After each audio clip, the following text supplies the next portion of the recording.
Amélie de Montchalin, bonjour. Bonjour. Nous allons parler de transformation et fonction publique, vos attributions. Commençons quand même d'un mot sur la montée d'Éric Zemmour, toujours plus haut dans les sondages. Il est deuxième maintenant dans certaines études. Pourquoi ce phénomène selon vous? Seulement parce que Marine Le Pen est mauvaise? Ce que je vois, c'est que à droite, il y a un grand vide. Et je pourrais revenir sur ce qui s'est passé hier au Sénat. On va en parler. Il n'y a plus de vision, il n'y a plus de proposition. Et puis vous avez des candidats qui décrivent la France telle qu'elle n'est pas.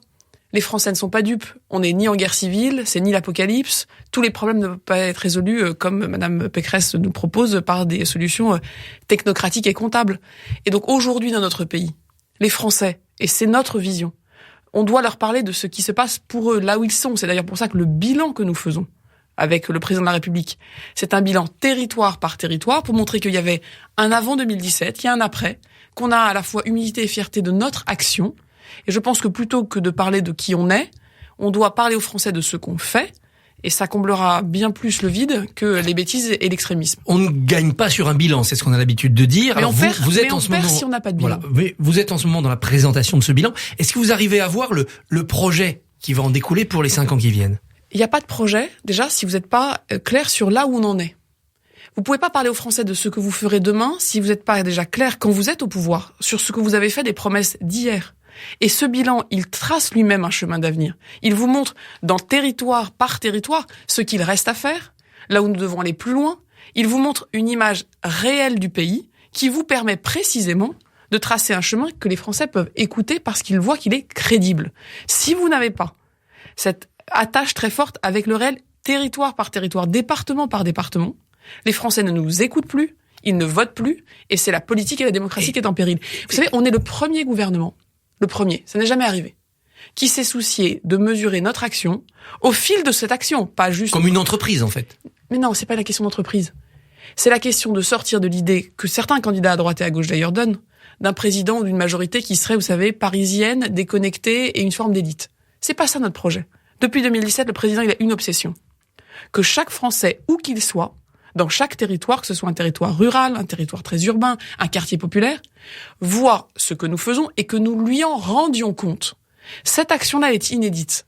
C'est au cœur de la démocratie, mais c'est au cœur aussi du projet politique qui est le nôtre. Nous prendrons des engagements pour demain.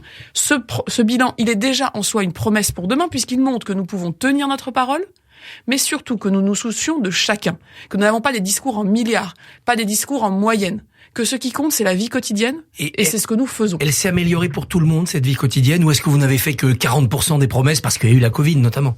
La réalité, c'est que toutes nos réformes ont progressé, mais qu'elles n'ont pas progressé au même rythme sur chacun des territoires. C'est là qu'il y a un enjeu majeur. C'est les premiers de cordée qui ont plus progressé que les autres?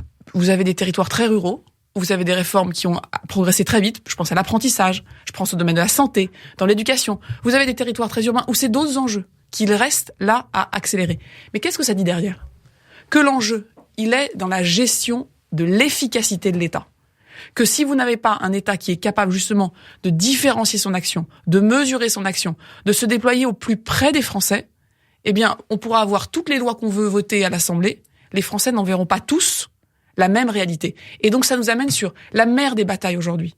C'est la transformation de l'État, parce que si on ne transforme pas l'État, on ne peut pas transformer la France. Alors vous transformez l'État avec notamment la réforme de la haute fonction publique. Vous avez été quasiment convoqué par le Sénat pour vous en expliquer. Vous avez dit c'est un triste spectacle, c'est un naufrage parlementaire et politique, parce que les sénateurs protestaient contre votre recours à l'ordonnance. Mais est-ce qu'ils n'ont pas un peu raison? Vous savez, c'est quoi une ordonnance? C'est l'autorisation donnée par le Parlement, Sénat y compris en l'occurrence, pour que le gouvernement écrive un texte. Mais qu'est-ce qu'il y a derrière cette attaque? C'est que ça fait 30 ans que ceux qui étaient devant moi au Sénat, de droite comme de gauche, ont eu des gouvernements, des présidents qui ont pris des promesses sur ce sujet. Qui ont dit on va réformer la haute fonction publique parce que derrière la haute fonction publique c'est l'État. Et derrière l'État c'est la transformation même du pays, de la France qui est possible. Sauf qu'ils n'en ont rien fait. Pourquoi? Ils n'en ont rien fait parce que d'abord il manquait de courage politique, il manquait de soutien politique, il manquait de détermination. Et donc aujourd'hui ils pensaient qu'en nous donnant cette autorisation à faire, eh bien, au fond, comme les autres, nous n'en ferions rien. La différence, c'est qu'Emmanuel Macron est déterminé, c'est qu'il a été au bout de ses engagements dans de nombreux domaines, et celui-là, c'est qu'il m'a nommé comme ministre en me disant « Je te fais confiance et tu as mon soutien pour que tous les jours nous puissions, d'ici à la fin du quinquennat, faire cette transformation. » Et donc, elle est faite.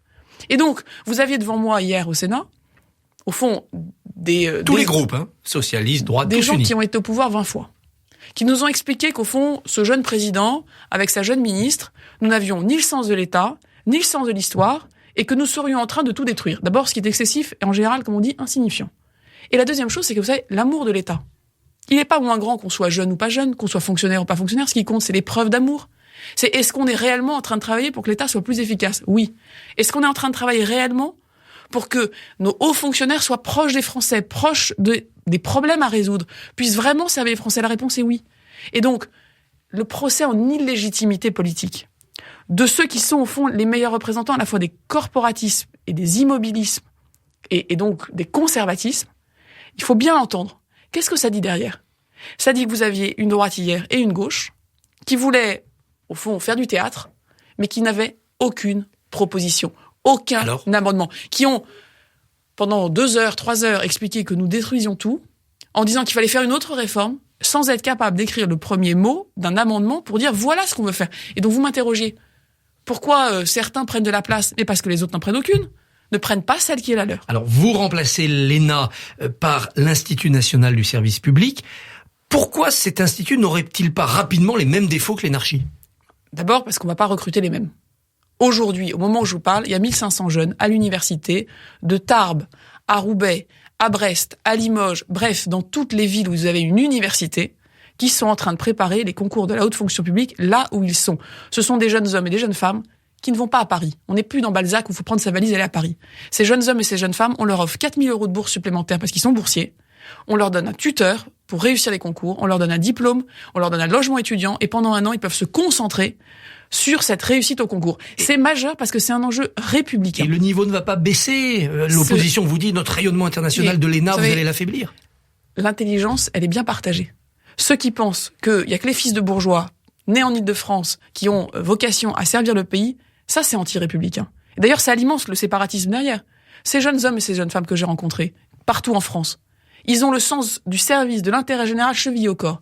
Mais pour eux, c'était un rêve très très distant. Il y avait une autocensure très forte.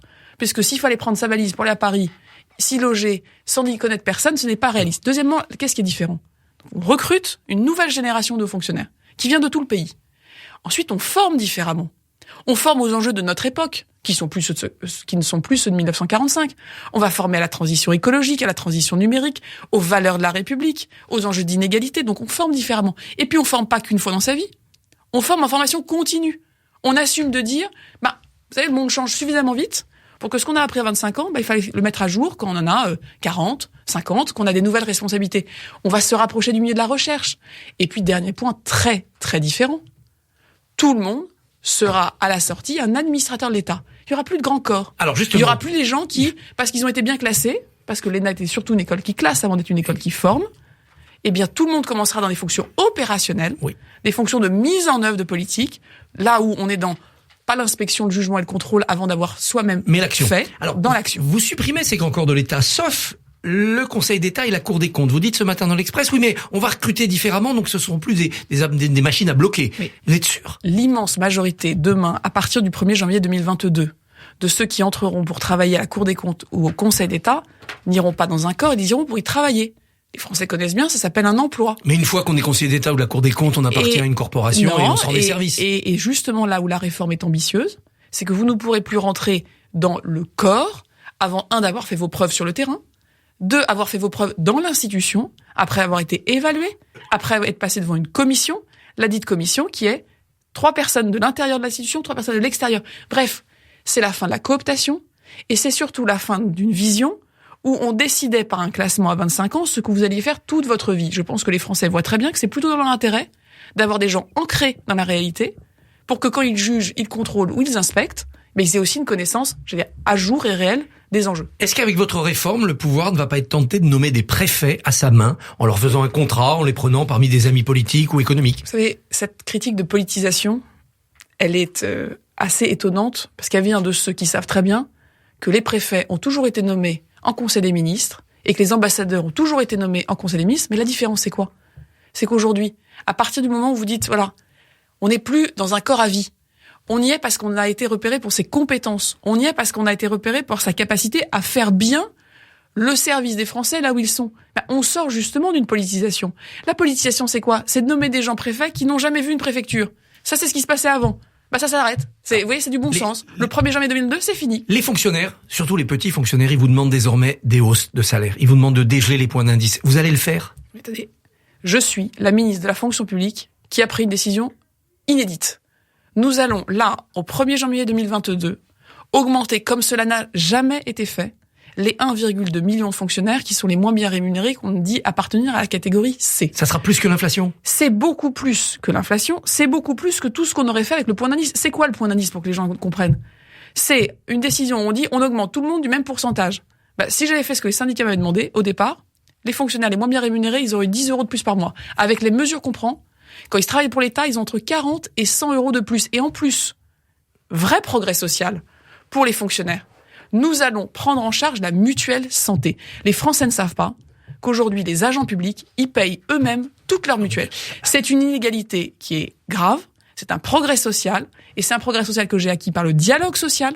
Et donc moi, mon combat, c'est de bien rémunérer ceux qui ont les plus petits salaires, c'est que le travail paye. Et je pense que les mesures que nous sommes en train de prendre sont clairement les plus courageuses, parce qu'elles disent enfin qu'on n'augmente pas tout le monde du même pourcentage. Un dernier mot, la presse explique que des ministres avec un bon carnet d'adresses commencent à faire des dîners pour lever des fonds pour la campagne d'Emmanuel Macron. Est-ce que vous faites partie de ces ministres? Moi, j'ai toujours été engagée, d'ailleurs depuis des années, pour donner les moyens à notre mouvement, à En Marche, au président de la République, de pouvoir mener l'action qu'on mène. Donc c'est parti. Évidemment que c'est parti. Et surtout, si on peut faire, vous voyez, un tract par département pour expliquer notre bilan économique dans chaque département, parce qu'il n'est pas le même dans les Ardennes, dans le Var ou en Saône, cette ambition-là, elle demande des moyens. Et je pense que c'est des moyens bien investis pour la démocratie. Vous adhérez au mouvement d'Édouard Philippe qui va créer là dans quelques jours? Non, moi, je suis En Marche. Je suis En Marche depuis 2016. J'y suis très bien. Et par contre, je trouve ça très positif que des hommes et des femmes venus d'horizons différents, ou même qui ont participé d'ailleurs à ce bilan d'Emmanuel Macron qu'on est très fiers de défendre, le soutiennent, que d'Édouard Philippe à Christian Estrosi, on est des hommes qui agrègent autour d'eux pour le soutien du président, c'est très positif. Amélie de Montchalin, merci, bonne journée.